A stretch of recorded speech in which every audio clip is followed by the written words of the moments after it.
Kita akan ada tetamu khas. Yang ini saya bawakan dia baru saja sekejap. Baru saja apa? Itu pun penting kan? Tak apa, sekejap. Tak apa, jalan je. Baru saja. Okey, baik. Okey, assalamualaikum. Kita tepuk lagi sekali boleh? Boleh. Jadi, 1, 2. Okey, assalamualaikum warahmatullahi wabarakatuh. Hari ini kita bersama dengan Podminton. InsyaAllah episod kedua hari ini kita bawakan tetamu yang khas. Yang memang susah jugalah, saya nak kena PM banyak kali dia untuk dapat join kita punya session hari ini. Jadi satu benda mungkin saya boleh share dulu sebelum kita perkenalkan kita punya tetamu undangan kita ini.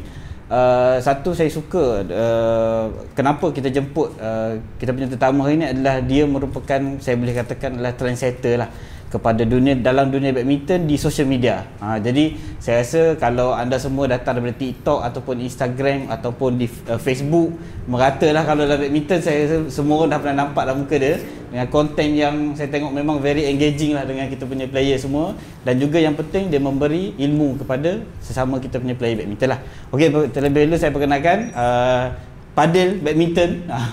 Dekat TikTok semua boleh tengok dekat TikTok, Facebook, IG semua ada dekat situ. Terima kasih banyak Tuan Padel. Terima kasih. Menerima jemputan kita untuk join sesi Podminton kita. Podminton ni actually kita podcast dan juga plus dengan badminton lah sebenarnya. Okey.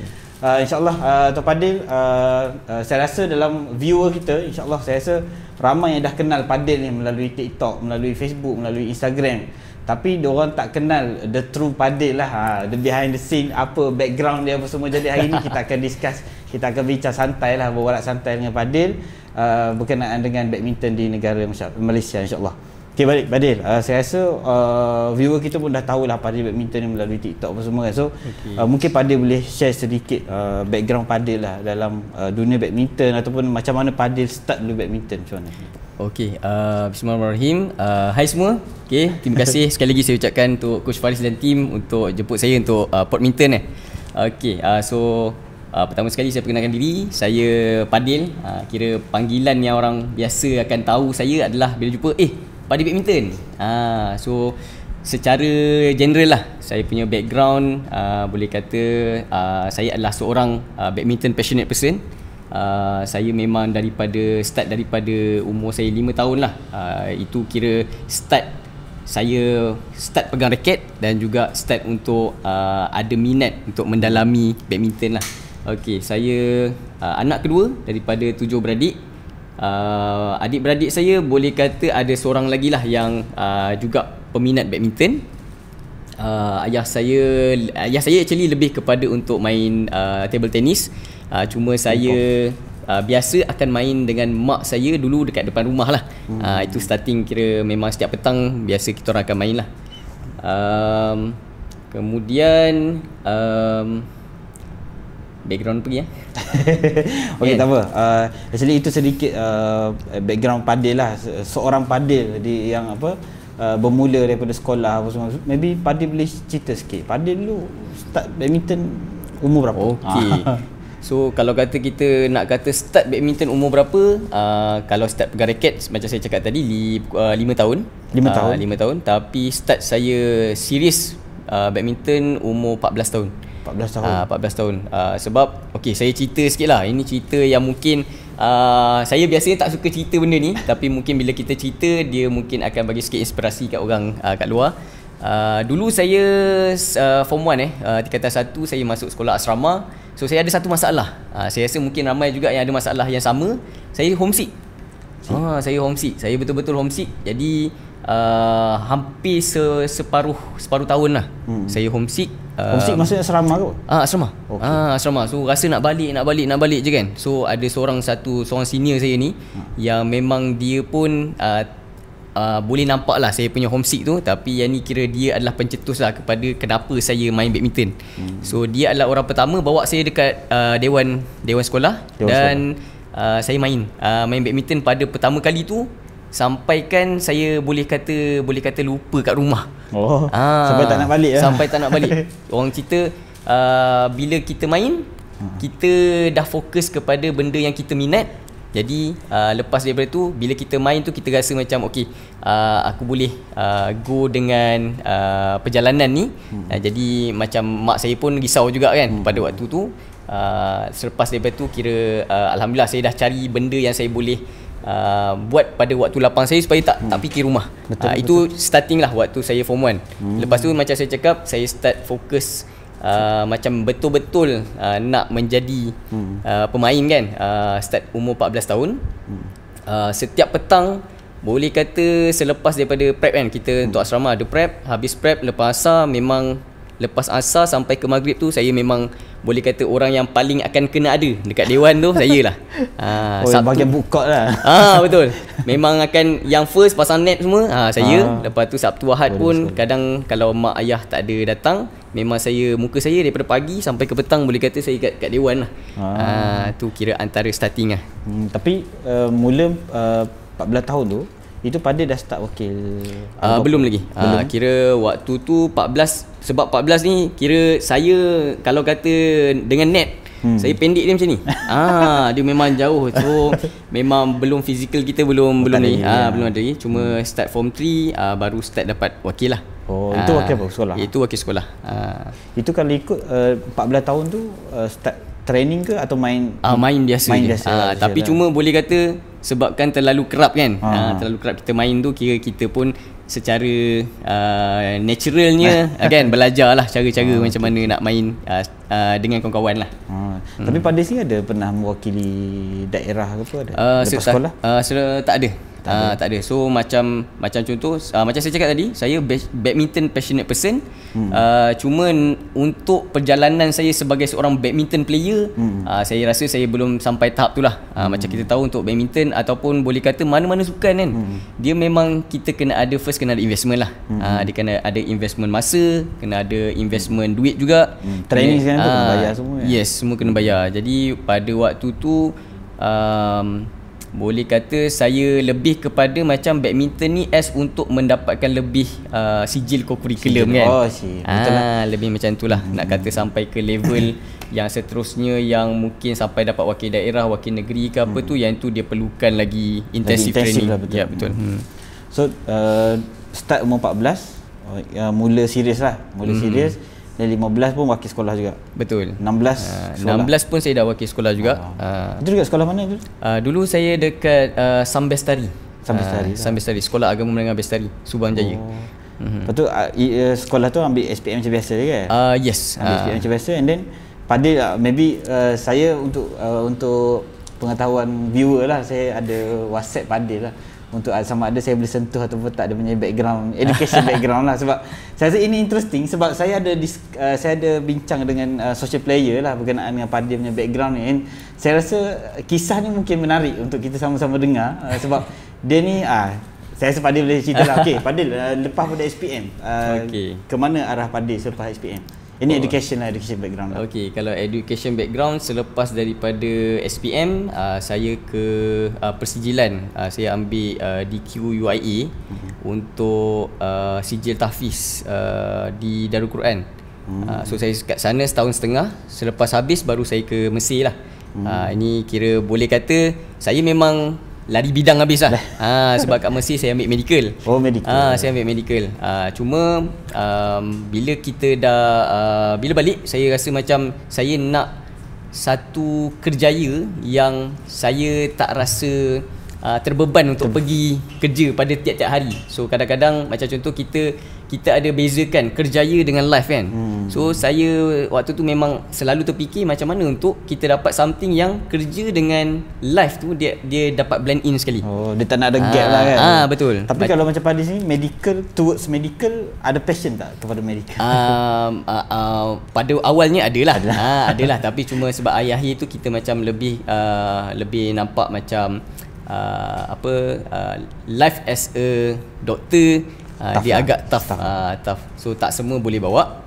Tapi macam contoh saya waktu tu secara jujurnya saya cakap, saya cari benda yang sebab saya main badminton tiap hari waktu saya belajar tu. Kat Mesir pun sama? Kat Mesir pun sama. Jadi saya takut waktu saya dah dah apa jadi di HO ataupun doktor, tak nanti sempat saya lah. tak sempat. Itu saya punya mentality lah. Tapi yang pentingnya tadi macam saya cakap, saya nak kerjaya dan juga passion kita, life yang kita nakkan tu adalah something yang bawa kita kepada benda yang kita suka. Kita buat something tu disebabkan bukan sebab kita perlu buat, tapi kita buat something tu sebab kita Ikut passion. ikut passion dan juga kita memang minat. So bila benda minat, kita buat benda yang kita minat, kita akan deliver the best. Kita akan bagi sehabis baik. Tak kira lah benda tu benda kecil pun, tapi kita akan bagi very detail lah on the topic. Betul lah. Saya setuju lah bila orang cakap apa, bila kita kerja ikut passion ni kita akan bagi apa 100% lah kan. Mungkin kalau kita bangun dalam keadaan esok aku nak kena pergi hospital untuk jaga passion ni, so kita rasa macam dalam diri tu tak terdetik kita rasa macam aduh esok nak pergi kerja ni itu kan. Pagi nak bangun nak pergi kerja kan, nak tidur balik ke nak bangun nak ambil MC kan. Macam itulah. Saya rasa ramai sebenarnya di Malaysia sini pun ramai sebenarnya orang yang apa bangun pagi macam esok aku nak kena ni apa semua lagi. So dia tak ada rasa passion tu, dia payah sikit lah. Jadi kita nak bagi 100% kita punya kualiti kerja pun payah sikit lah. Betul. Okay, di Mesir pun main badminton juga. Di Mesir main badminton juga. Itu ada team, ada kelab tu. Yang tu bukan kelab lah. Dekat Mesir dulu kita ada komuniti sendiri sebab kita dekat sana boleh kata ramai pelajar Malaysia. So memang ada komuniti yang biasa main. Dan juga kalau macam contoh dulu saya ada juga link dengan player Arab. So player Mesir sana saya pernah jadi untuk just assistant coach lah. Kira kita tolong saya kat sana lebih untuk sparring. Sparring untuk sparring untuk player junior bawah 18 tahun, bawah 15 tahun untuk development diorang. Sebab kalau nak kata dari segi coaching saya belum mampulah untuk orang kata buat training plan ke apa, yang tu saya serah kat coach. Cuma coach tanya apa yang saya mungkin boleh bantu, saya kata kalau just untuk sparring kan, untuk macam untuk feeding shuttle pun ada. Feeding shuttle pun ada. Cuma feeding shuttle pun memang kita assistant coach kan. So coach bagi tahu apa, saya tolong kita follow je lah. Kita follow lah. Tapi actually feeding shuttle pun bukan semua orang boleh buat sebenarnya. Betul. Dia mungkin kadang-kadang ada orang tengok kan video, macam senang aja ni kan. Cuba try. Dia perlukan skill yang mantap. Betul. Lah. Kami sendiri pun di akademi kami pun kami pernah bagi pada player lah untuk feeding shuttle kepada ni. Tapi memang keras lah kalau keras lah. Kita saya cakap actually feeding shuttle ni pun perlukan ada art of feeding shuttle. Sebab macam saya sini pun bila masuk kursus apa semua baling shuttle untuk budak-budak pun dia tak boleh baling daripada atas, dia kena baling daripada bawah. So knowledge tu kadang-kadang orang main balon je, main baling je, itu kadang-kadang jadi budak tak nak pukul. Bukan disebabkan dia tak boleh pukul, tapi disebabkan feeding shuttle tu yang salah. Salah. Okey. Kalau macam Padi dulu habis daripada belajar di Mesir, and then balik tu apa perjalanan Padil sehingga ke sekarang? Macam mana Padil punya perjalanan? Okey, so perjalanan boleh kata lepas balik tu memang saya terus cari passion saya. So saya cari actually company sukan lah. Company sukan. Dan alhamdulillah Allah permudahkan. Dan saya kira time tu di offer lah untuk bekerja dengan Decathlon. Decathlon Puchong. Decathlon awal saya dekat Decathlon USG. Decathlon USG. So Decathlon USG saya antara pioneer team. Saya memang di hire disebabkan saya adalah budak badminton. Sebab sana memang dia akan hire ikut kepada kita punya passion sport. Kemudian saya untuk Decathlon saya habiskan masa lebih kurang 5 tahun. Saya lama dengan Decathlon. Saya 2 tahun dekat. Itu di USJ lah. 2 tahun di USJ, 2 tahun di Damansara, dan kemudian last 1 tahun saya dekat Puchong. Okey. And then selepas pada Decathlon? Okey, selepas daripada Decathlon, so lepas tu of course kita ada offer juga, offer contract. Sebab time tu pun saya dah start, actually time tu memang saya dah starting lah buat untuk media sosial kan. So saya buat sekarang memang saya fokus TikTok dan juga Instagram. Dan kemudian ada dapat better offer lah. Better offer, so saya terima untuk collaborate dengan Yonex lah. Yonex. So sekarang ni dia collaborate as a Yonex ambassador. Is it? Ambassador lah, bukan kata ambassador lah. Ambassador ni macam player kan. Dia macam full sponsor. Saya bukan macam tu lah. Saya lebih kepada kita boleh panggil mungkin mini influencer. So macam Sekarang apa yang saya lakukan adalah dia actually kalau kita cerita apa objektif untuk Yonex sendiri, dia memang sekarang memang fokus untuk kita sebarkan pasal badminton. Awareness, dia bukan awareness pasal badminton. Dia macam contoh dulu mungkin brand-brand ni dia lebih kepada fokus untuk sale ataupun fokus kepada kita punya brand. Okey, nampak macam tu kan. So sekarang sebab orang nak main badminton, orang bukan nakkan brand ke apa kan.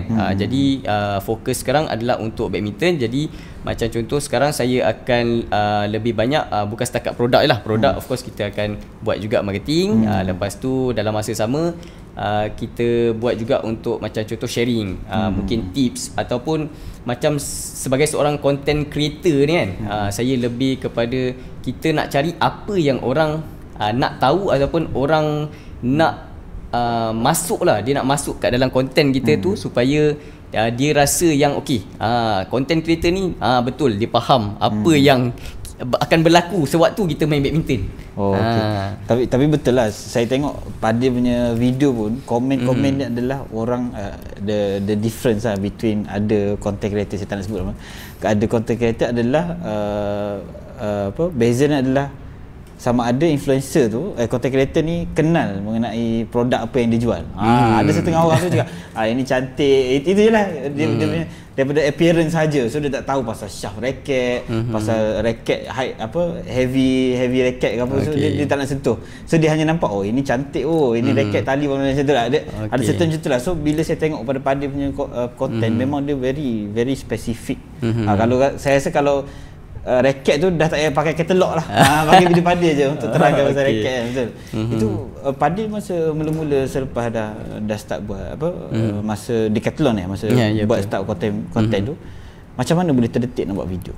Okey, so macam mana terdetik untuk buat video Okey, so first kali apa yang saya nak share adalah dia benda ni kadang-kadang Allah akan permudahkan dengan cara yang kita tak sangka. Okey, contoh saya mula buat konten sebab satu je. Sebab saya cerita daripada awal lagi. Saya back lagi sebab sewaktu saya belajar dekat Mesir, saya ada buat bisnes dengan kawan-kawan saya. Okey, saya ada 3 orang. Dia ada 3 orang ni. Saya, ada Amin, ada Bahish. So antara 3 orang ni, tiga-tiga ada function yang lain. So seorang dia supply mesin. Dia bawa mesin daripada Malaysia, 40 kilo bawa sampai ke Mesir. Seorang yang tu kita waktu tu pakai mesin manual je. Dia mesin yang pusing tu. Okay? Tapi just nice untuk kita buat stringing lah. Kemudian yang seorang lagi Amin, dia supply barang. Dia ayah dia ada satu kedai, kalau korang tahu dekat ni lah, siapa yang duduk Kelantan mungkin tahu. Kelantan. Kelantan.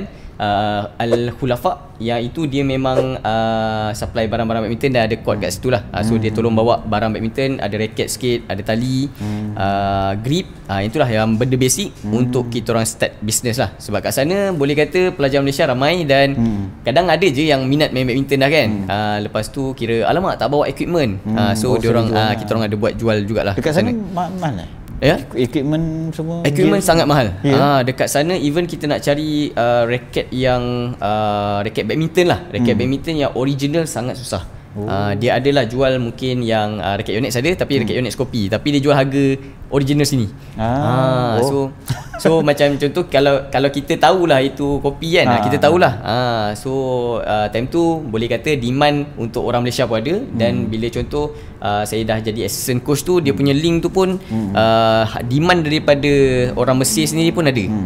Jadi time tu kita orang buat bukan secara besaran lah, kan kita buat just sebab kita pun ada masa untuk kita belajar dan juga masa untuk kita buat bisnes. Time tu saya seorang saya handle untuk stringing lah. Stringing. So experience daripada sana lagi lah. Daripada sana. So saya belajar pun memang stringing daripada diorang berdua ni lah. Patutlah bila balik ke Malaysia ni, Padi ada buka kedai di rumah kan? Ya, itu saya nak cerita tu. Sebab tu saya kena back balik. So lepas saya dah balik, actually waktu tu saya dah kerja dengan Decathlon lah. Waktu kerja dengan Decathlon, saya rasa mungkin dah dah 4 tahun lah saya dengan Decathlon. Tapi kalau korang tahu macam Decathlon dia punya demand untuk stringing actually tak berapa banyak. Tak tinggi lah, dia macam lebih sebab fokus untuk badminton dekat Decathlon dia lebih untuk beginner ke intermediate. Betul, setuju. So penukaran tali diorang tak frequent. Dia tak terlalu kerap. Jadi waktu tu macam kita sebelum ni memang saya boleh kata kalau dekat Mesir tu satu hari saya memang kena string paling kurang pun 5 batang. Kan? Jadi waktu tinggi lah saya. So bila kita dah sampai 4 tahun tu macam kita rasa macam kita punya skill pun dah terlalu berkarat kan. Dia macam saya nak balik dapatkan raket untuk kita string balik. So saya tanya wife saya, boleh tak saya nak beli mesin. So awal tu memang reject. Memang reject. Tak boleh kan, beli mesin berapa ribu kan. So time tu memang tak lepas. So saya try 2 3 kali 4 5 kali. Kita bodek-bodek sikit kan. Akhirnya saya tak tahulah apa kan, Allah dah buka jalan kan. Alhamdulillah. So kita dapat mesin tu. Alamak. Okey. So mesin tu kita dapat saya beli second hand punya lah. Second hand tapi saya ambil yang digital. Lebih kurang dalam 6,000 untuk saya start. So time tu kira tak fikir untuk buat bisnes apa kan. Kata kalau ada, kalau tak ada saya memang stringing untuk raket saya sendiri ataupun kawan-kawan je lah. So kita start itu. So bila ada mesin, untuk dapatkan demand orang nak stringing, sebab kita tak ada kedai kan, kita tak ada physical kedai, saya terpaksa untuk, maksudnya kita pun nak kena ada marketing lah. Betul. So sebab tu saya start dengan content.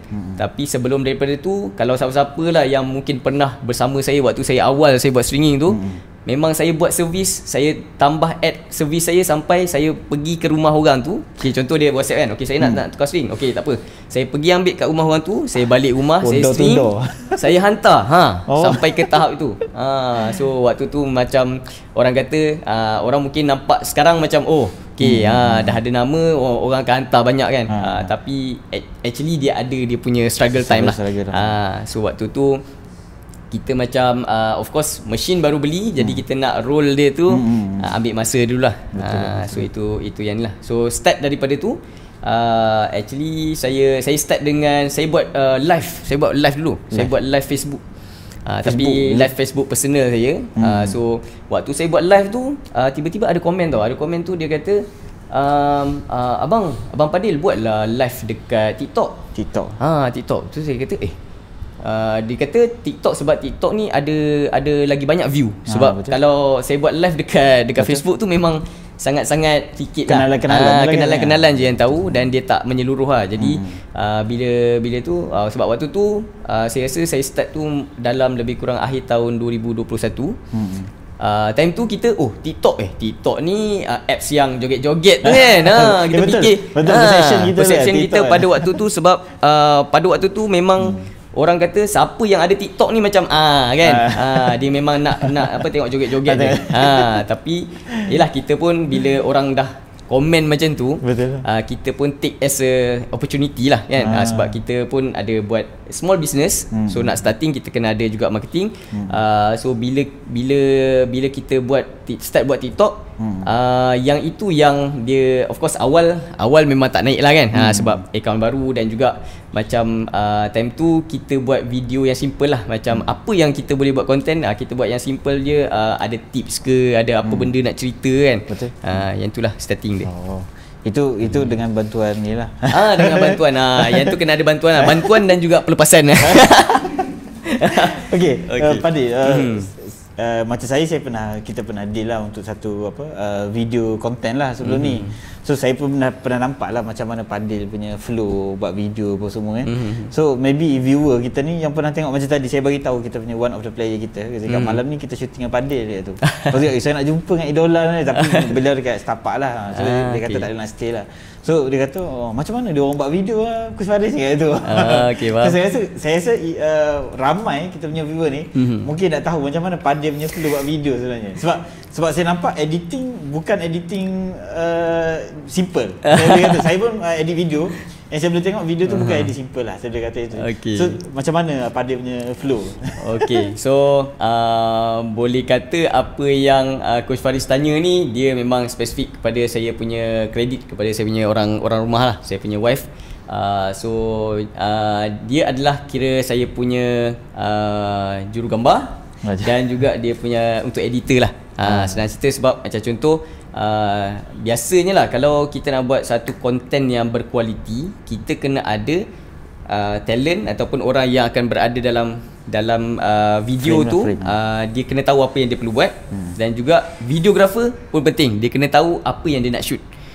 So bila kita dapat blend in kan, sekali boleh kata senang sikit bila kita dah tahu masing-masing punya apa yang perlu buat kan. So lagi senang. Cuma macam contoh saya pun ada buat bila saya dah ni, saya ada nak kena buat swinging, okay, saya dah ada kerja hakiki saya. So memang yang lain selain itu saya serah pada wife saya lah untuk editing.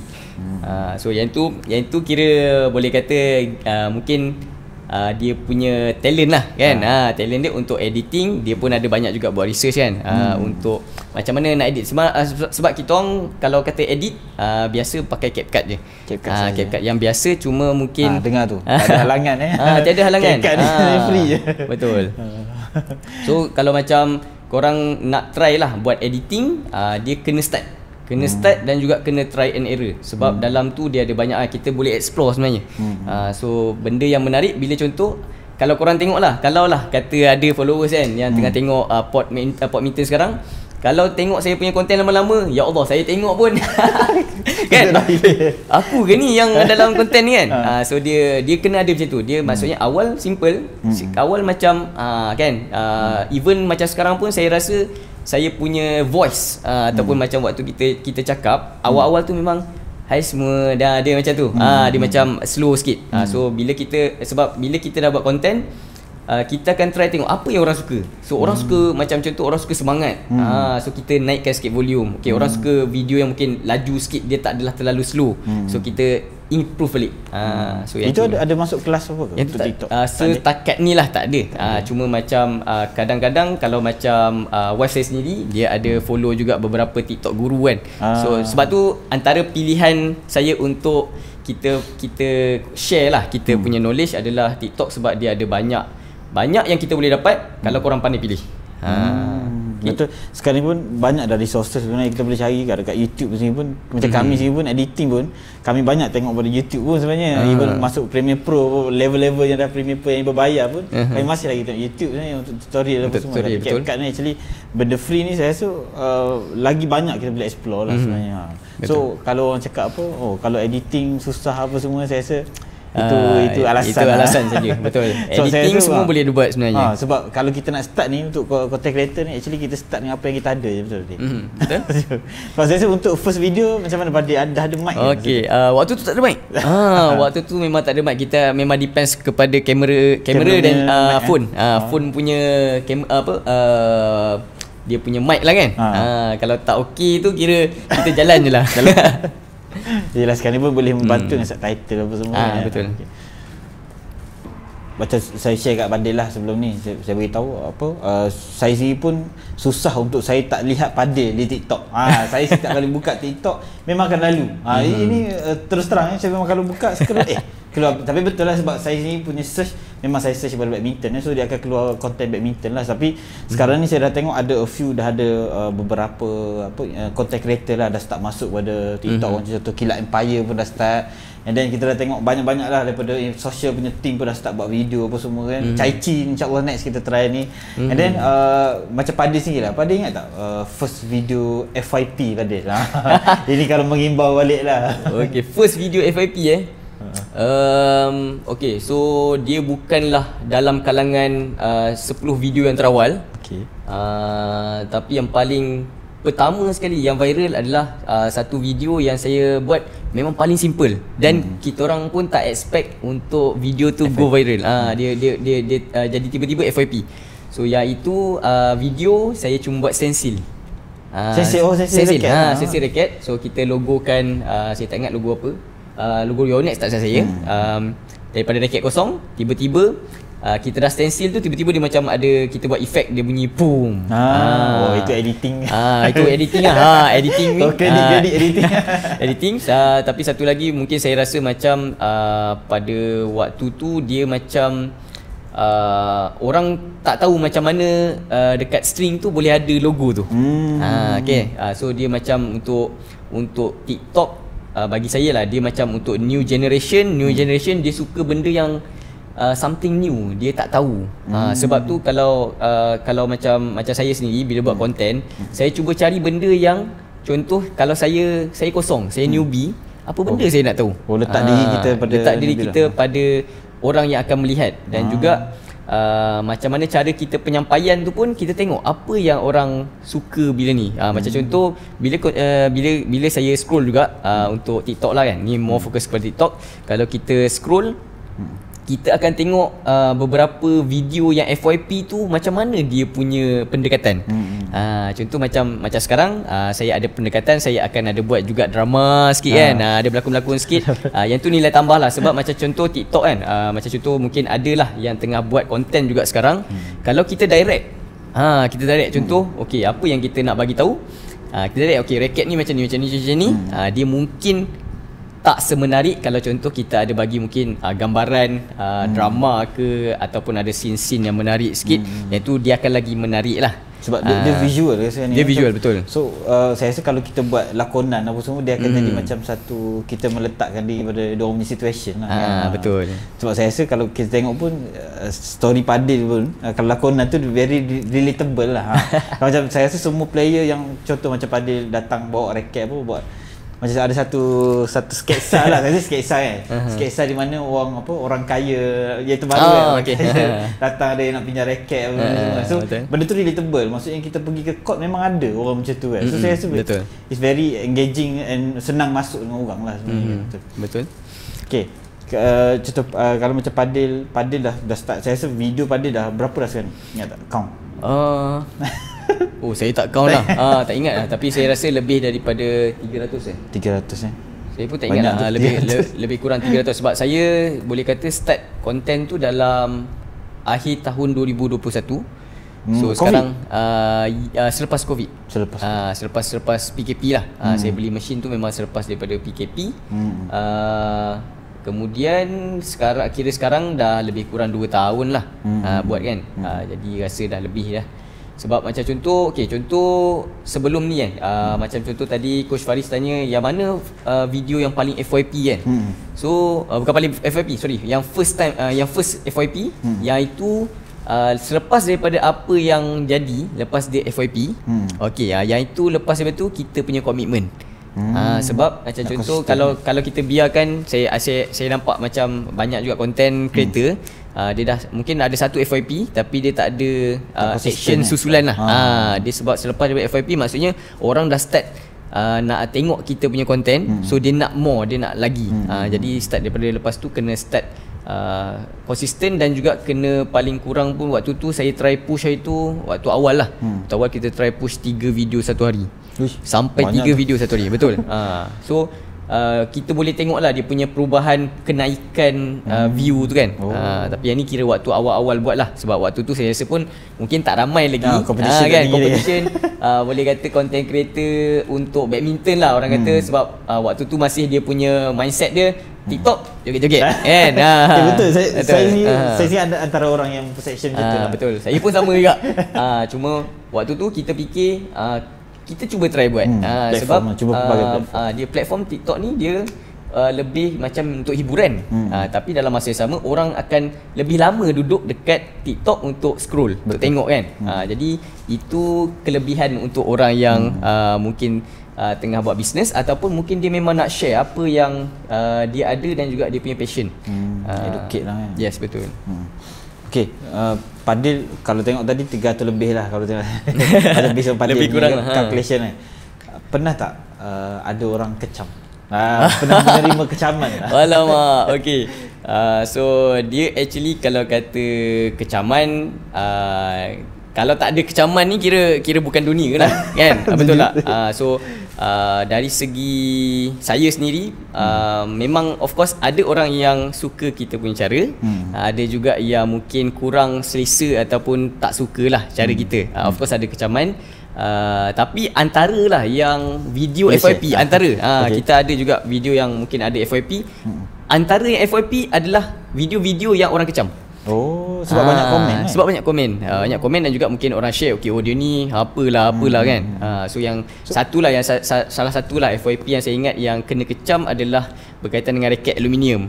Okey. Raket aluminium saya cakap kat situ, okey, raket aluminium tak boleh nak tarik tension, tak boleh nak tarik tali dah. Kalau terputus, lepas tu orang kata lah kalau raket ni putus, buang je lah. Saya bukan cakap raket tu boleh kena buang. Saya cuma bagi tahu kat situ, kalau kata nak tarik tension, tali tu harga lagi mahal daripada raket yang dia beli tu. Contohlah. Macam tu lah, saya nak bagi penerangan macam tu je. Nak bagi tengok betul mana yang berbaloi. Sebenarnya nak kata boleh tak boleh, yang tu sebenarnya boleh je, tapi tarik tension rendah. Okay. Cuma kita tak mention lah kita tak mention lah dalam tu. Sebab sekarang netizen dia nampak ruang dia boleh masuk, boleh kecam dia kecam lah. Betul. So bagi saya sendirilah pendekatan saya, even kalau ada kecaman pun, sebab saya berada di sini untuk share saya punya passion. Saya bukanlah untuk orang kata okey, orang nak kecam, okey kita kena balas balik. Kita di pihak yang benar. Tak ada macam itulah. Saya macam lebih untuk badminton ni sebab dia boleh menyatukan semua orang. Tak kira kita ni perbezaan apa. Kita ni beza bangsa ke, kita beza, tak boleh nak cakap satu language sama ni, tapi dalam badminton boleh berinteraksi. Betul, setuju. Even kalau korang main dengan foreigner, okay, dalam satu court kita still boleh, kalau kata dia boleh main kan. Boleh main sama-sama, tak ada masalah. Dia tak ada barrier dan juga dia tidak menyebabkan kita okey, kau aku. Betul lah. So yang ini memang boleh kata untuk siapa-siapa yang berminat untuk jadi content creator, jangan takut kena kecam. Mesti ada. Mana-mana pun dia akan cuba juga. Mana-mana pun, contoh kalau kita buat video kan, kadang-kadang kita rasa video kita dah okey dah. Tapi contoh kan sekarang korang tengok dekat video ni, tiba-tiba kenapa kena ada benda ni? Dia akan persoalkan ada je. So jangan risau, benda tu kita kena hadapilah kan. Tapi okey, saya rasa benda ni macam saya sendiri pun untuk first episode kita, untuk pengetahuan semualah. First episode kita pun kita menerima kecaman lah. Ada panas sama macam kami sini. Cumanya satu benda tu kami, sebab kami maybe baru dalam dunia content creator ni, ada satu kecaman-kecaman macam komen tu masih lagi terngiang-ngiang dalam kepala. Saya rasa maybe apa tu? Maybe alah, biasalah guest kita dia akan ada banyak pertikaian lah sebenarnya, tapi benda tu tak ada isu pun sebab kita memang dah validate kita punya info.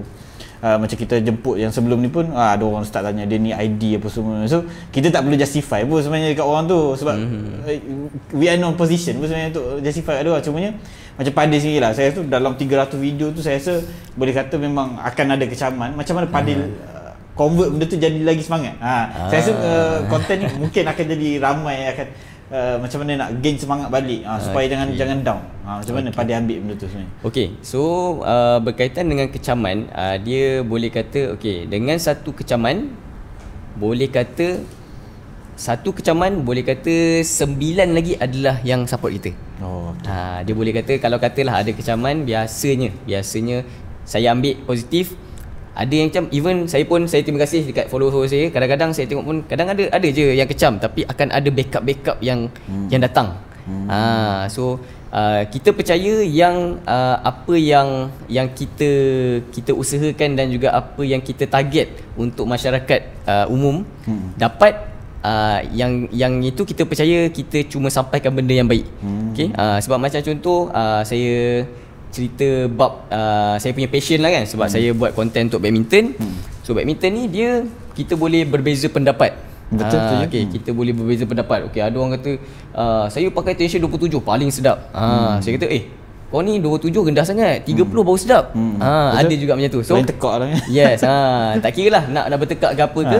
Yang penting benda ni dia takkan jadi isu sampai kata kita nak berbalah dan juga mengurangkan semangat kita untuk main badminton. So bagi saya ambil benda tu positif. Macam mana? Sebab apa-apa pun kecaman, saya rasa ada lagi ramai lagi yang akan support ataupun backup. Sebabkan mungkinlah kita tak boleh nak halang orang. Macam contoh, even mungkin cara saya cakap ada orang tak suka. Mungkin cara saya penampilan saya mungkin ada yang tak suka kan. So yang tu kita tak boleh halang. Masing-masing punya hak. Cuma yang penting kita kena strong. Kita kena ambil semua sekali secara positif. Ambil benda tu sebagai pembangkit semangat.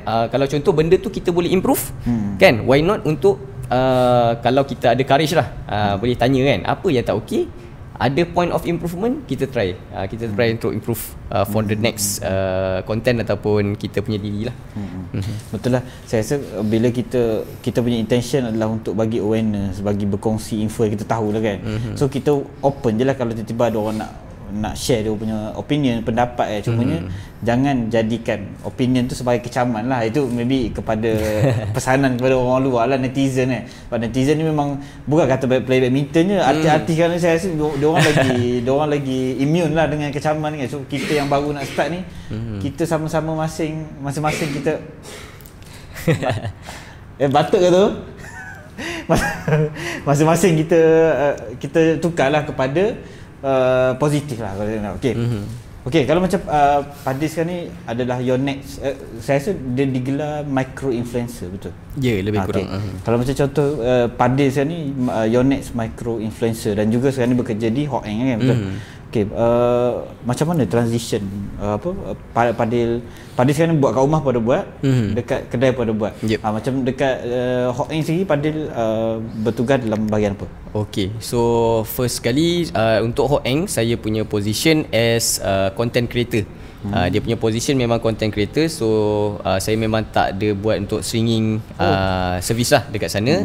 Saya lebih fokus untuk saya promote barang untuk Hot Eng Sport, dan juga untuk develop dia punya TikTok account lah. Kemudian saya tolong untuk buat live, dan memang boleh kata saya punya bidang kerja saya memang lebih untuk marketing. Dan satu lagi of course macam untuk Boss Eddie, dia letak harapan untuk tarik trafik lah. Macam contoh kadang-kadang mungkin ada yang nak dapatkan pendapat ataupun nak bertukar fikiran pasal badminton kan. Nak tanya memang betul spesifik untuk dia. Kalau nak lagi puas, dia memang nak kena cakap depan-depan. So that's why dia akan datang dekat Hot Eng untuk macam nak dapatkan suggestion daripada saya. So itu dalam masa yang sama bawa trafik lah. Betul. Saya rasa macam ibarat kita pergi kedai lah kan. Betul. Kalau pergi kedai minta Padil advice apa semua, kita boleh tengok melalui online je. Dan kalau kita rasa nak beli, kita order online je lah kan. Ya, betul. Kan beg kuning apa semua ada. Semua ada. Tapi saya rasa saya kerap lalu saya punya timeline lah Hot Eng punya live tapi muka Padil. Betul. Saya rasa kerap everyday, setiap hari. Sebab itu memang boleh kata saya akan buat live setiap hari yang saya bekerja lah. Untuk satu memang untuk promote juga produk yang ada dekat dalam beg kuning untuk Hot Eng Sport. Selain daripada tu pun dia actually bila kita banyak buat live, dia ada engagement lah. Macam TikTok ni kalau kita lama sangat kita biar dia macam tak aktif, dia akan start untuk tak push sangat kita punya video content lah. So at least bila kita buat live, dia ada juga interaction. Sebab kadang-kadang ada orang dia memang dia tak nak DM, dia tak nak PM direct kan. Tak, bagi dia tak puas, dia nak kita jawab PM secara live. Dekat live nampak dekat komen tu, okey abang saya ni apa-apa kan. So dia nak jawapan dia tu disebut dekat live. Kadang-kadang ada orang macam tu. So kita kena raikan sebab kita punya orang kata masyarakat kita banyak jenis. Okay, ada orang yang suka memang jumpa depan-depan, ada orang suka memang just text, ada orang yang memang suka macam dekat live. So kita raikan semua pelbagai itu, jadi semua orang dapat benefit lah. Macam Padis ni dekat kedai Hot Eng, hari apa yang ada dekat sana? Saya dekat Hot Eng Sport, saya ada Selasa sampai Sabtu. Dengan 10 pagi 10 pagi sampai 8 malam. Kalau nak datang jumpa Padis, boleh datang hari Selasa? Hari Selasa sampai Sabtu. Saya Ahad Isnin off, 10 pagi sampai 8 malam dekat Hot Eng Sport Section 15 Bandar Baru Bering. Cepat promote. Cepat promote. Okey, baik. Kalau macam sekarang ni kan, maybe saya nampak lah Padil sini pun, kami sini pun pernah invite Padil untuk join kita punya social game kan. Social game, and then saya nampak memang dapat invitation yang banyak lah, saya rasa, daripada mana lagi pernah di-invite? Kelab-kelab luar. Kalau kelab-kelab ada banyak lah. Kalau macam kelab sosial untuk main, Alhamdulillah ada ramai juga yang jemput sebab dia teringin nak main sekali kan. Yelah, betul. So antaranya meet and greet lah. Meet and greet lebih kurang kan. So macam contoh ada banyak lah. Saya pun sampai tak ingat lah. Yang paling latest ada yang untuk akademi, Saha BC. Kemudian untuk social game saya ada join Wuhu BC, ada Habibi BC, ada Debak BC, ada banyak lah, banyak lagi. Saya tak dapat nak sebut semua. Sebab dia ada yang macam ni, macam yang ada club kan. Ada juga yang jenis yang okey, saya main dengan kawan-kawan saya, cuma kami teringin nak main dengan Padil. Boleh tak? Kalau setakat ni saya punya schedule, kalau saya ada free, insya-Allah saya akan join. So kalau katalah ada yang nak invite, boleh je direct PM saya, biasanya DM dekat Instagram, boleh terus. Kalau ada masa kelapangan, insya-Allah kita boleh try join. Dan juga biasanya kalau join saya akan buat sekali konten lah. Kita selit-selit sikit. Siapa nak masuk konten Abang Padil boleh. Boleh ajak dia dah. Dua dalam satu, dia datang main pun je, masuk dalam video pun je dia. Okey, macam Padil sekarang ni, saya rasa Padil badminton ni satu nama besar lah. Macam saya pun share di yelah, dekat nama tu pun dah ada badminton lah, Padil badminton lah. So dia jadi, actually dia very direct lah kepada kita punya viewer apa semua kan. Kita dekat social game pun, bila kita beritahu macam contoh hari tu kita jemput Padil kita jemput ramai orang macam nak terus penuh list nama sebab ada Padil badminton kat atas dah. So saya rasa satu nama yang agak orang dah kenal lah di sekitar Shah Alam, mungkin di Selangor as a whole lah. Kalau macam Padil sendiri, apa yang Padil rasa perbezaan lah, bila sebelum ni Padil pernah juga join social game, tapi sebenarnya sebab dia tak famous, so dia orang anggap biasa je lah. So apa perbezaan dia bila dah famous ni, macam mana penerimaan orang kan? Okay, so first kali saya nak ucapkan terima kasih dekat follower saya, sebab tanpa diorang saya kira saya takkan dapat macam sekarang bekerja as saya punya passion lah kan, badminton. Untuk macam mana sebelum Padil badminton, sebelum Padil badminton lah kan, sebelum saya dikenali sebagai Padil badminton, dan juga selepas, memang sangat berbeza. Even waktu awal tu saya boleh kata saya segan nak masuk court. Macam contoh, biasa saya main game yang social biasa pun, kadang-kadang ada orang lalu macam tengok saya je kan, daripada tu saya time tu awal tu saya segan jugalah. Cuma of course sekarang bila kita faham, kita kena faham, kita as a influencer, maksudnya influencer ni public figure, orang kenal sebabkan kita ada banyak share pasal benda yang diorang juga minat. Jadi dalam masa yang sama, bukan setakat kita nak show benda yang kita minat, iaitu badminton, bukan setakat tu, tapi kita kena juga tunjukkan personality yang bila orang tengok kita macam tu, orang pun bila contoh dia jumpa kat court, okey, nampak saya senyum, okey, pernah follow saya ke apa ke, so diorang pun akan buat benda tu juga pada orang lain yang diorang mungkin jumpa dekat court. So yang ni dia benda yang what you get, macam mana what you see, what you see, you will give back, you will do back. Okay. So dia macam secara direct dia macam kita belajar daripada, mungkin ada juga yang tengok konten, okey, sebab kan selalu sangat tengok konten saya, banyak sangat cari badminton kan dekat TikTok tu, selalu sangat tengok konten saya, okey, so bila ternampak saya, penerimaan orang mungkin akan lagi better. So macam kalau kata kita lari-lari juga kan, sebab kalau macam contoh kita dah dikenali, kalau lah kita macam okey, kita lagi tak pandang orang kan, select kan, asyik select, nak main dengan tu je, lepas tu bila kita nak tegur pun tak nak pandang. Okey, so benda tu dia jadi macam apa yang kita nak share baik, tapi kita tak share something yang lagi more important, yang lagi penting adalah saya rasa more to moral value, dan juga kita punya apa nama dia, personality dia luar lah. Ya, betul. Tapi saya rasa betul, even kita tengok, sebab kita pun bukanlah pelakon kan. So tak ada istilah kita fake berada di depan kamera macam tu. So apa yang dalam video itulah kita kat luar dia, kan. betul. So saya rasa macam badminton ni pun content creator as a badminton punya niche ni kan.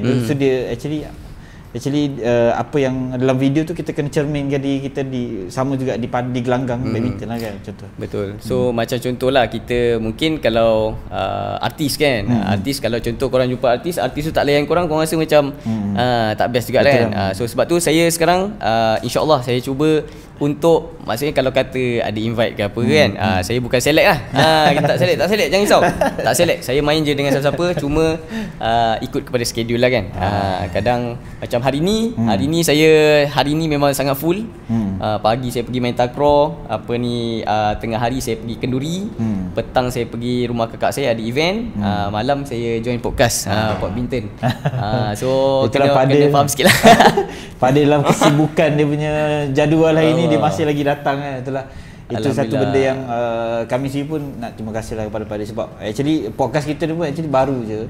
Ini Fadil secara ikhlas je lah, dia kata dia boleh datang, and then kita appreciate lah. Actually sebab benda-benda baru ni selalunya orang tak appreciate sangat benda baru ni.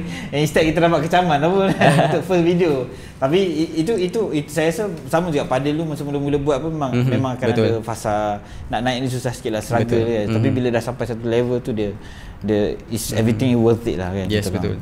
So saya rasa macam even first saya tengok episode first Coach Jet, Coach Jet saya rasa benda ni dia menarik.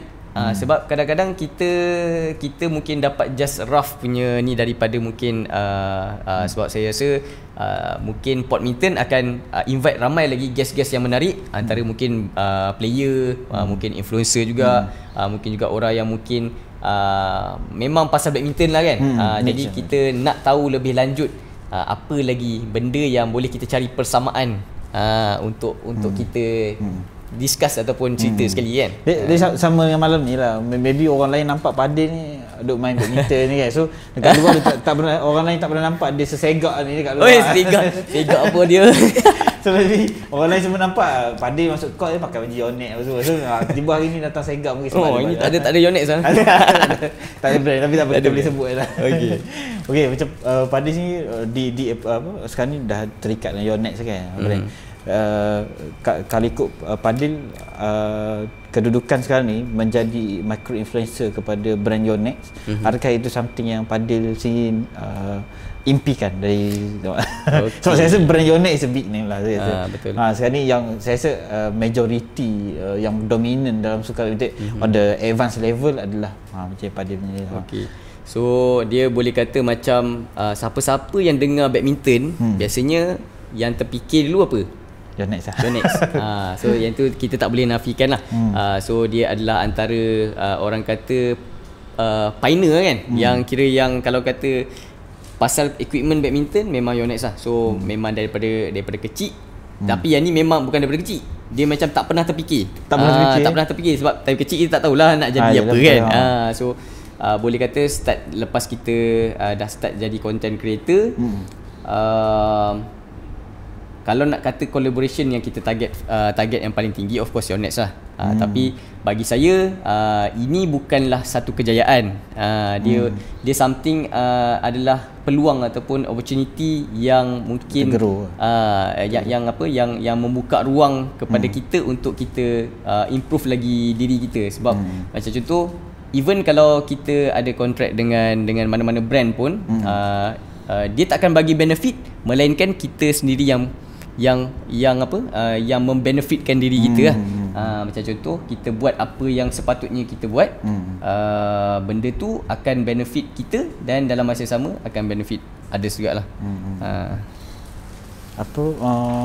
Sebab Yonex ni big brand lah saya rasa, and sekarang ni apa yang saya nampak lah, dah ada a few players sekarang ni yang sudah pun dapat Ini saya tengok macam contoh Max Sports sekarang ni dia dah start pergi kepada brand-brand player-player yang lokal lah, player-player yang level amatur apa semua. Dia tidak lagi tengok kepada you have to sponsor international player lah. So dia dah nampak actually engagement daripada micro influencer ni pun agak tinggi sebenarnya, and dia boleh bagi awareness kepada player-player level-level bawah ni untuk awareness kepada brand lah. Macam mana pada rasa sebab ada juga isu lah, ini saya dengar ada isu from ada academy lah, di mana ada orang yang konflik interest, dia brand dia tak jaga lah benda tu, dia tak jaga, so sampai ada pernah naik court apa semua. Pernah dengar ke itu?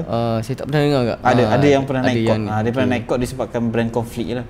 So macam Padis ni, Padis dah pernah dengan saya rasa dengan Protect pernah kan, Protect Decathlon and Yonex. So macam mana pesanan kepada anak muda lah kan ni, bila yelah kita excited kan, kita excited dapat sponsorship dari brand apa semua. So kadang-kadang kita main langgar je apa semua. So kadang-kadang macam mana Padil jaga benda tu lah, pesanan budak. So sedikit pesanan lah, sebab saya pun ada boleh kata bukanlah banyak sangat pengalaman berkaitan dengan collaboration, tapi saya sebelum ni ada juga dengan Max, ada dengan Protect, Decathlon, dan juga sekarang dengan Yonex lah. Cuma yang first kali, jangan terlalu excited, dan korang kena make sure yang sebelum kita sign ke apa, kalau ada agreement ke, kena tahulah, kena baca apa yang keperluan dan juga dia punya orang kata requirement, pantang larang ke apa ke ada ke apa kan. Semua tu kena tahu, semua kena clear dulu, baru boleh setuju. Sebab kalau macam kita sendiri yang akan meneruskan kan, contoh macam kontrak berapa lama, kita kena tahulah apa yang kita perlu, apa yang kita perlu, dan juga jangan sampai benda tu jadi isu lah kan, sebab kalau jadi isu lagi sebab sebab kita sign kan benda ni, so nak tak nak kalau kita langgar memang kita kena lah. Betul. So actually it's not a trap sebenarnya, dia macam mana kita comply dengan agreement yang kita dah pun sign kan. Sebab sekarang ni saya nampak ada lah juga isu di mana bukan yang pernah naik court tu je lah, and even sekarang ni pun saya nampak lagi ada a few yang dah disponsor oleh certain brand, tapi masih lagi promote another brand lah. Itu saya rasa something yang kita kena berhati-hati lah. Betul. And then unless kita dah habis kontrak, then go ahead lah buat lah kan. Okay Padil, saya tengok Padil last week saya rasa saya nampak Padil berada di court untuk Saha Badminton Club lah kan. Tengok budak-budak ramai. Itu umur berapa tu? Dia umur dalam lingkungan 6 ke 18 tahun. 18 paling 18 kelihatan 18 dah apa, dah habis SPM. Cuma yang hadir itu dia average dalam paling tua pun 16. Okay, kalau kita tengok sekarang ni sukan badminton ni actually sekarang ni tak banyak diketengahkan lah oleh badminton. In fact sekarang ni saya sendiri suka tengok banyak dah kelab-kelab kecil ni dah start grow, dah start banyak, even Melayu kita pun dah start banyak yang dah buka akademi sini apa semua. So saya nampak akademi dah grow banyak, tapi masih lagi ramai player yang terutama budak sekolah lah masih tercari-cari sukan apa dia orang nak main. Kalau macam Padil sini lah, kalau pergi ke sekolah, adakah Padil recommend budak-budak untuk join badminton?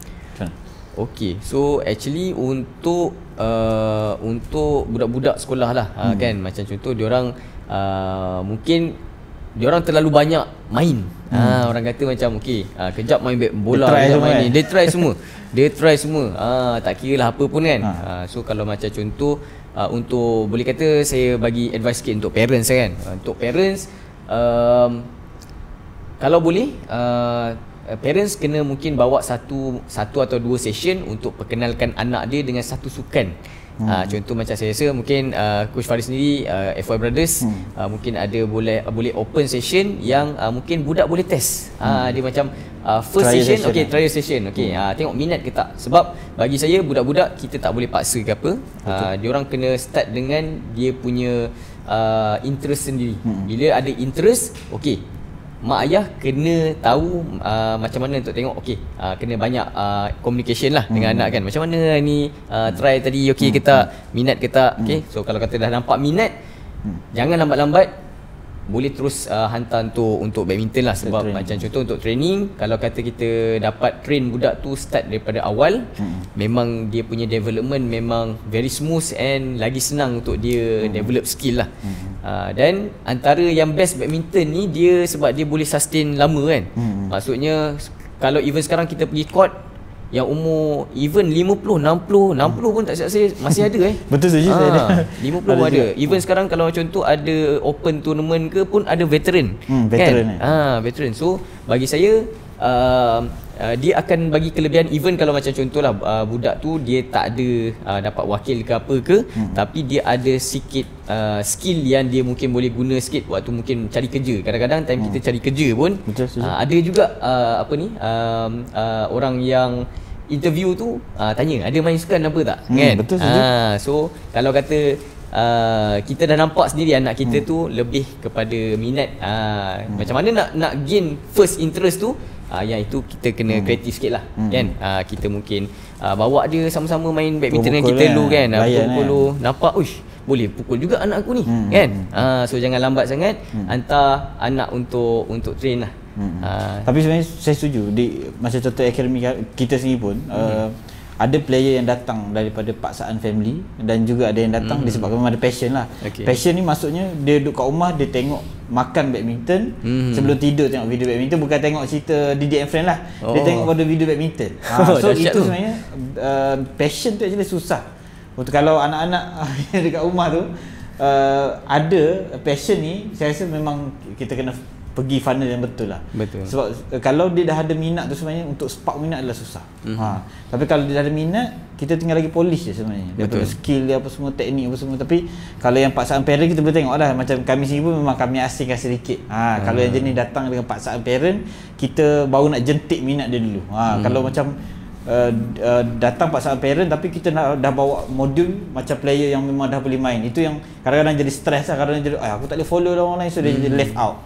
Itu kita tak nak. So kita nak spark passion dulu, kita kena ada modul lain lah macam tu. Faham. So actually banyak sebenarnya macam tu, and kita memang ada varies punya kategori yang datang sebab ayah suruh, ada yang datang sebab minat. Tapi memang kita boleh nampak development yang minat tu memang is very high lah. Dia start minat ni sebenarnya dia start dengan main pukul-pukul depan rumah je sebenarnya. Bernet kan dengan apa, pagar betul. Pagar rumah kan. Betul. Kami sendiri pun saya rasa player-player kita pun memang start daripada main bawah rumah je sebenarnya. Betul. Sebab minat ni tidak semestinya berada di langgang baru kita boleh dapat kan. Macam Pak Adi sendiri pernah ada buat coaching tak? Coaching dulu saya pernah ada buat.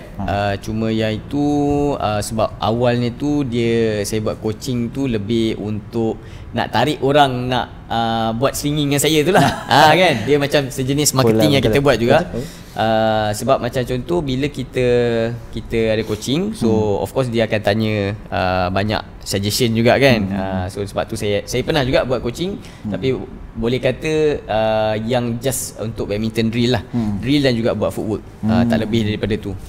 So mungkin saya rasa yang tu pun tak lama sebab lepas daripada tu saya makin busy. So kita pun tak sempat nak swinging lagi kan. Nak buat coaching lagi. Semua pada sapu habis.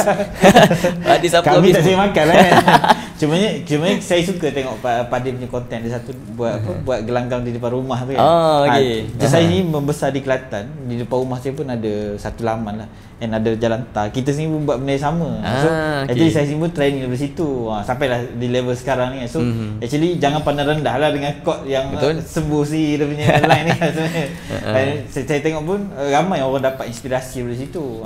Yang saya rasa kalau orang berada di bandar ni maybe susah sikit lah sebab dia tak ada laman. Maybe yang berada di kampung, instead of kita untuk main santai petang apa semua, maybe buat something dengan line apa semua. Sebab saya rasa line dengan net sekarang ni di Decathlon pun ada jualan net yang jadi portable tu. Saya rasa tak ada halangan pun sebenarnya. Kalau nak tunggu pagar rumah kena ada tak ada juga. So beli je, saya rasa belum tak habis 100 kot. Ada yang model yang bawah 100. Cepat dia pun ikat dengan tangga je. Saya ikat dengan tangga je. Itu memang kreatif lah. Tapi memang kita tak boleh underestimate lah. Macam contoh sama ada dia ada court ke tak ada court ke, jangan pandang rendah. Budak tu boleh jadi one time mungkin boleh jadi world champion. Sebab even saya pun saya boleh kata sekarang yang tempat saya duduk adalah kawasan kampung, tapi saya membesar di bandar. Saya pun starting main dekat depan pagar lah dengan adik saya yang saya cerita tadi, seorang lagi yang mungkin boleh main tu. Yang itu memang kita orang rajin main kat situ sampai shuttle sangkut dekat atas. Itu biasa. Atas bumbung kan? Atas bumbung. Atas bumbung tak turun. Shuttle kita ada satu sebiji je. Tunggu nanti ayah belikan sebiji lagi. Itu tak boleh hari yang sama kan. Hari esoknya baru boleh try minta. Itu kadang-kadang apa, kait pakai ni galang. Kait pakai galang. Panjat sampai ke atas tu. Kena marah pula itu kan. Tapi itulah kadang-kadang padahal kita start small lah kalau tengok memang daripada kampung kan. Tapi betul. Sebenarnya kita polish kita punya talent tu sebenarnya daripada rumah je sebenarnya kan. So tak semestinya kena booking court kat gelanggang apa semua. Betul.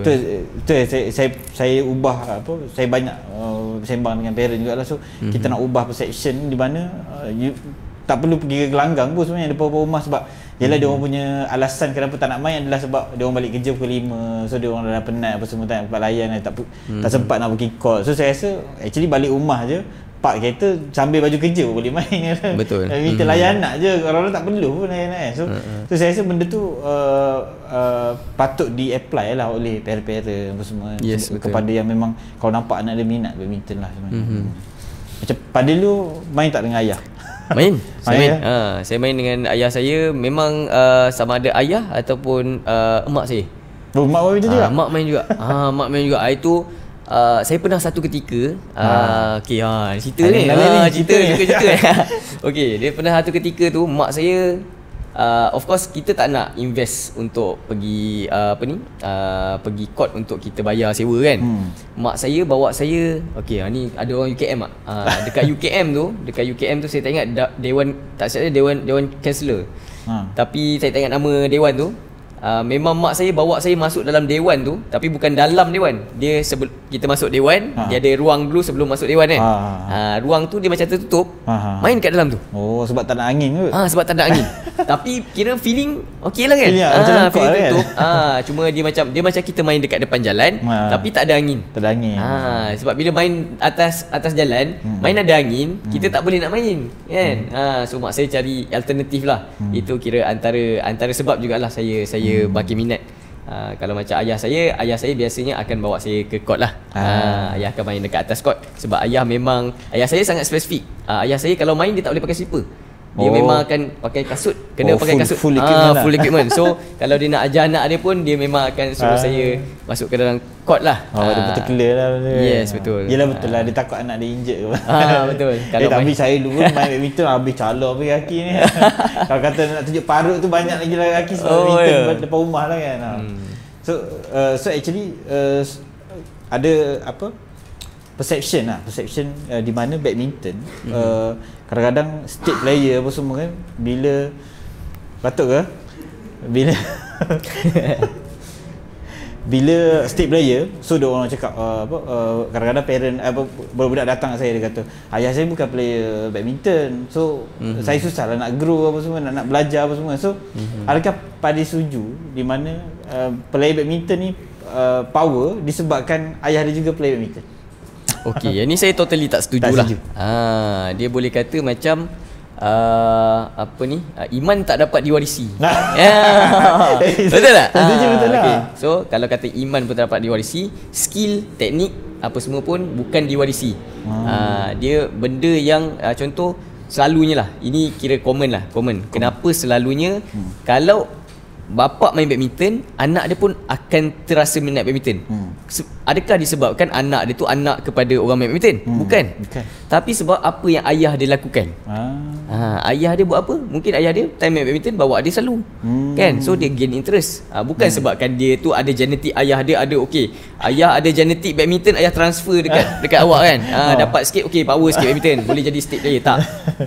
Okay. So dia memang atas usaha budak tu juga, dan juga atas usaha dia punya penjaga lah. Kita tak cakap mungkin kalau kata bukan sebab ayah, mungkin ada pakcik ke apa kan, bawa anak saudara pergi ni, macam contoh saya rajin juga main dengan anak buah saya. Start daripada diorang umur dalam 9 tahun.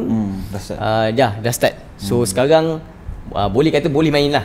Nak kata proper teknik, kita skill tengah polish lagi lah. Tapi saya rasa mungkin ini pendapat saya lah, mungkin benda tu betul, tapi pada zaman dulu di mana sebab ayah dia adalah idola dia, and dia tengok ayah dia main macam mana.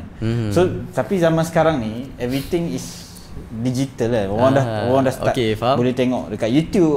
Kalau nak kata dia tak ada reference, salah. So dia boleh buka YouTube, dia boleh tengok game. Dulu kita kalau tengok badminton pun kat TV kalau ada live lah. Kalau kita nak buka YouTube kat TV tak ada lagi dulu lah. Sebab saya pun generasi bukan Gen Z jugalah. So saya pun pernah di fasa tu di mana saya sendiri pun pernah ayah saya bukan play badminton.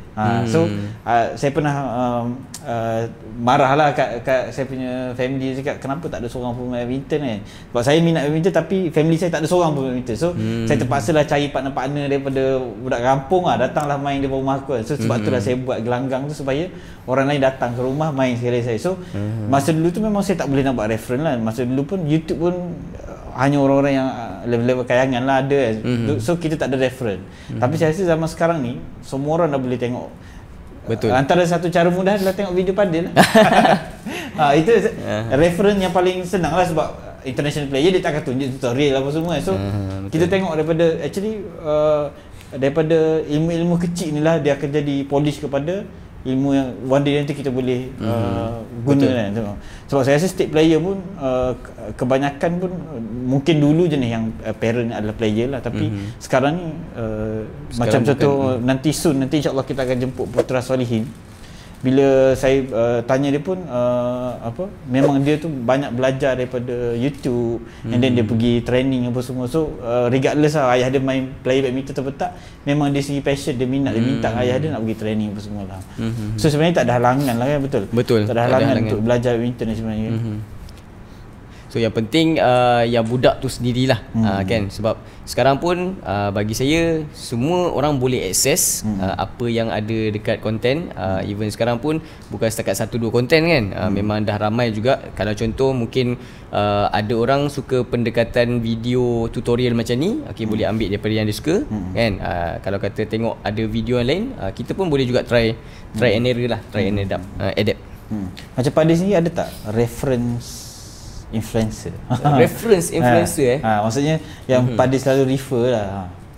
Okey, kalau sebab viewer kita mungkin boleh follow lah, selain dia dah follow Padel. Alright. So kalau macam contoh saya ada certain influencer yang main dua main influencer yang saya biasa refer. Satu, first kali saya memang suka video dia, saya memang suka tengok review dia, CKU. CKU Singaporean. Dia bukan dia Singaporean ke? Tak silap saya dia orang Malaysia. Tapi dia tinggal di UK. Tak silap saya. CKU dia orang yang pakai spek. Dia ada buat POV, dia interview. Dia ada buat POV, dia ada buat review, dia ada buat juga dia pun dijemput oleh saya rasa Yonex UK juga ada jemput dia untuk buat interview dengan player. So yang dia tanya string tu tanya string. So saya banyak juga tengok video dia untuk dapatkan juga apa yang dia cerita. Of course kalau kita nak buat review, kita bukan setakat nak kena tahu spek, kita nak kena tahu juga apa yang orang lain rasa dulu, lepas tu kita rasa. Sebab kita bukan nak buat comparison, ataupun kita bukan nak cedok, kita bukan nak ambil apa yang dia cakap. Cuma kita nak dapatkan dia ni feeling dia feel macam ni. Sebab contoh saya pun main badminton. So bila orang yang main badminton dan mungkin bagi saya lah, saya pun dah try banyak racket juga kan. So at least kita boleh buat sedikit comparison. So bila nak buat comparison pun benda yang penting juga, kita kena jugalah tahu manufacturer bagi tahu apa. Selain daripada tu kita kena test sendiri dekat atas court. Lepas tu baru kita akan buat review kan. So yang tu first, yang biasa saya akan buat reference untuk saya punya review. Second adalah kalau macam contoh untuk teknik. Kalau yang ini Badminton Family, FAMLY, Badminton Family. Dia itu Malaysian? Bukan, dia ini coach Inggeris. Dia coach Allahumma salli ala Muhammad. Tak silap saya dulu dia adalah player, Thomas Laban. Dia player mana tak silap saya, dia player, saya lupa. Dia player Denmark kot. Dia buat tutorial lah. Dia buat tutorial. Dan dia ada jual series dia punya video. So macam contoh dia akan post video-video yang pendek dan teaser dia bukan teaser, dia memang tunjuk full. Tapi dia akan tunjuk yang technical yang basic semua dia akan buat free. Tapi kalau contoh you nak go deep, lebih technical punya tutorial, yang tu kena beli dia punya series. Tapi memang boleh kata yang paling saya suka dia buat teknik sebab dia punya angle of dia tunjuk kan. Dia ada angle daripada depan kita macam kita pegang racket betul. Itu antara reference lah yang biasa saya akan refer. Selain daripada tu, of course saya pun ada juga refer coach-coach selain daripada tu. Antaranya saya ada juga refer dekat Coach Roslin. Coach Roslin sebab dia duduk area dekat dengan rumah saya je, dia area Puncak Alam. So saya biasa sembang juga dengan Coach Roslin. Selain daripada tu ada beberapa kawan saya lah. Selain daripada tu yang ada juga buat coaching. So kalau macam nak buat konten memang kena refer dia orang juga lah. Kalau konten yang melibatkan macam teknik. Teknik ni boleh kata sebab saya peribadi saya tak ada macam BWF coaching punya certificate ke apa kan. So at least kita pun kena ada juga kita punya reference. Jangan main buat je kan. Shot sendiri lepas tu nanti kena kecam, lepas tu down sendiri kan. So kalau nak pergi healing apa semua lah. Betul. So konten ni kita bukan setakat nak kena ada idea. Kita kena ada juga kita punya reference supaya kita on track lah. On track. So ada something yang mungkin kita sendiri yang initiate, ada something yang mungkin kita pun kena follow jugalah. Apa yang mungkin ada yang lebih profesional ataupun ada yang lebih tahu ataupun memang dia adalah dari bidang tu. Kan? Untuk kita refer. Okey Fadil, saya rasa dah sejam kita punya podcast. Cumanya last question. Ini mungkin akan jadi clickbait dan juga untuk TikTok kita lah. Okey, macam Fadil sini dalam perjalanan Fadil sampai sekarang ni lah kan, ada tak maybe boleh share satu cerita difficulties lah, macam mana yang pernah Fadil alami lah. Sebab saya rasa one day or another nanti content creator kita pun akan yang lain lah, mungkin akan mengalami that situation. Macam mana Fadil overcome benda tu? Okay, so kalau nak cerita difficulties memang banyak. Memang banyak, tapi kalau kata yang paling lah, saya rasa paling suka lah. Paling suka dia nak tak nak lah, kalau kata kita as content creator ni, of course untuk jana idea lah. Saya rasa memang jana idea ni dia bukan semua orang ada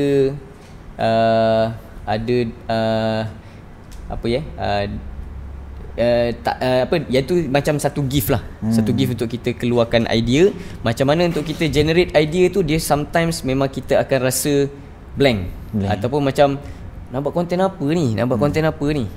So benda ni dia biasanya kalaulah korang rasa stuck kan, ataupun macam tak tahu nak buat apa, nak buat konten apa, dia biasanya kalau macam contoh badminton kan, kita kena macam contoh biasa saya kalau tak ada idea, saya biasanya akan try pergi main badminton. Kita bagi kita blend in dengan orang, then kita try tengok apa yang kita boleh tengok daripada aspek benda-benda tu sendiri. Sebab dia boleh relate kan. Betul. So saya rasa ini pun dia akan terjadi untuk semua jenis pekerjaan lah. Apa yang kita buat pun akan ada satu times yang mungkin kita down, ataupun kita rasa kosong apa benda kan, ataupun mungkin macam contoh badminton kan, mungkin saya rasa lah mungkin akan ada halangan macam dari segi macam okey asyik benda sama je, takkan tak ada kelainan sikit. Sebab kita dalam hidup kita ni kadang orang suka yang ada kelainan sikit, kadang-kadang ada yang nak serius, ada nak yang funny-funny sikit kan. So yang itu kita masing-masing macam mana nak tangani. Dia senang cerita, kita kena tetap positif dan juga kita kena buat something sebelum kita nak settlekan apa yang kita terstuck tu. Kita kena pastikan kita dalam mood yang baik, ataupun kita buat dulu benda yang kita suka. Passion. Certain orang dia mungkin pergi healing, pergi terangkan fikiran. Lepas daripada tu InsyaAllah sebab kita dalam mood yang baik dan juga kita otak kita tengah fresh dan dia macam baru lepas recharge lah. So recharge pun penting. Jangan terlalu fokus sangat dengan apa yang korang buat. Kalau rasa stuck, bagi tahu orang. Jangan duduk diam-diam seorang kan. Tak tahu dah mereput pula kan. Okay. So yang itu korang kena tahulah limit diri sendiri. Kena tahu limit diri sendiri. Lepas tu jangan rasa malu untuk minta tolong. Yang tu penting. Okay Fadil, lama borak dengan Fadil. saya tadi Zamil dia berminat nak tahu siapa idola Fadil dalam badminton. Idola Satu. Okey, kalau cakap idola okey, kalau ikut idola badminton saya lah. Kalau ikut player dulu cerita dia. Ada cerita ni panjang ni saya beritahu lah idola saya. Okey, idola saya Tan Mun Yong lah. Tan Mun Yong sebab jangan dulu kacung, setiap jangan kancung jangan kancung. Sebab dulu waktu saya suka dia punya teknik, saya memang suka player kidal. Saya memang suka player kidal dan setiap kali saya break ke apa kan, kalau saya tengah makan, saya punya laptop ataupun saya punya phone tu saya akan buka video punya ni. Saya akan tengok game. So saya actually, sebab saya kalau nak kata specific training saya tak ada sangat, tapi saya banyak belajar by visual. Saya banyak tengok video kan, kita adapt tengok dia punya step kaki. Yang tu yang buat saya sukalah dia punya cara game. Itu idola saya lah. Nanti kita tag Tan Mun Yong. Dia orang ada YouTube juga kan. Tan Mun Yong. Okey Fadil, kita ada lagi 3 minit. Kita punya cameraman dah siap. Okey. Maybe sedikit pesanan, InsyaAllah kita akan tag dan juga kita akan buat ke TikTok. Maybe Fadil sebelum ni kalau konten, mestilah konten pasal badminton. Cuma yang ni macam Fadil nak beritahu pada viewer lah. Okey, viewer Fadil sila.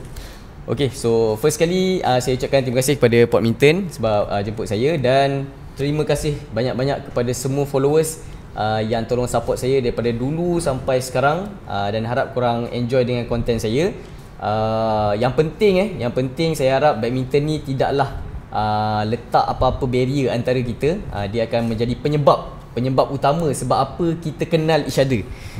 Sebab badminton, kalau kita cakap badminton, dia adalah macam satu universal language untuk orang bersukan. Siapa-siapa yang tak kenal pun tiba-tiba main badminton sekali, jom, boleh on. Okay, so harap kita harmonikan kita punya community badminton sebab yang ni kira antara minat yang saya rasa, kalau orang dah masuk dalam badminton ni, dia rasa macam tak boleh nak keluar. Tiap-tiap hari nak pergi main badminton ni. Ni sekarang ni nampak Coach Faris, nampak Coach Ijat pun rasa macam jom main terus lah kat sini kan, buka kot dah. Okay, baik, thank you so much Fadil. Okey, sekian saja untuk episod 2 podcast Podminton kita hari ini. Dan insyaAllah terima kasih banyak Fadil. Kejap lagi kita minum kejap. Okey, terima kasih. Okey, baik, insyaAllah video ni akan disiarkan pada YouTube dan juga TikTok insyaAllah, dan kita akan cut sikit lah. And then kepada viewer daripada TikTok Fadil yang tengok YouTube ni sampai ke saat ni, korang boleh tulis di ruangan komen di bawah mungkin kata-kata kepada Fadil, nanti kita screenshot bagi Fadil lah. Dan insyaAllah kalau ada sesiapa yang korang nak request untuk kita jemput di podcast, insyaAllah korang boleh tulis di ruangan di bawah, kita cuba ikhtiarkan untuk jemput kita punya Podminton kita. Okay, sehingga berjumpa lagi. Terima kasih banyak. Okay, Fadil bagi sikit tagline. Hi. Okay, hi semua. Bye semua lah. Hi, bye semua. Bye semua. Alright. Okay. Gila.